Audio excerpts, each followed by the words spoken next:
இதை யாருங்க நல்லா இருக்குன்னு சொன்னது? எப்போ பாரு இந்த இன்ஃப்ளூயன்சர் பேச்சை கேட்டு ஏமாறுறதே வேலையாக போச்சு. ரீசெண்டாக எக்மூரில் புதுசாக லான்ச் ஆயிருக்கேன். இந்த உப்புகாருக்கு தான் போயிருந்தேன். ஆம்பியன்ஸில் பற்றி சொல்ல வேண்டாம், நல்லா தான் இருந்தது. எப்பவும் போல் வெண்ணெய் தோசையும் ஒரு மீல்ஸும் தான் ஆர்டர் பண்ணியிருந்தேன். வெண்ணெய் தோசையை பற்றி நான் சொல்ல வேண்டிய அவசியமே இல்லை, டாப் நாச்சு.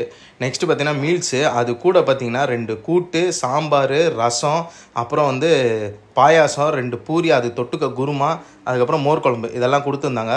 சாம்பாரும் அந்த கூட்டு, இந்த உருளைக்கிழங்கு கூப்பிட்டு சாப்பிட சூப்பராக இருந்தது. நெக்ஸ்ட்டு ரசத்தை சாப்பிட்டேன். அப்புறம் பூரியா அந்த குருமா, அது வேறு ஏதோ பேர் சொன்னாங்க, எனக்கு தெரியல, ஆனால் நல்லாவே இல்லை. நெக்ஸ்ட்டு பார்த்தீங்கன்னா அந்த மோர் குழம்பு கட்டியாக ஒரு தயிர் கொடுத்தாங்க, அதை வச்சு சாப்பிட்டேன், சூப்பராக இருந்தது. நெக்ஸ்ட்டு பாயசம் குடிச்சு முடிச்சிட்டேன். இந்த மேட்ருக்கு வரேன், இதுதான் சிரோட்டி. செமையாக நியூவாக லான்ச் ஆகிருக்காங்க, டாப் நாச்சு, அது இதுன்னாங்க.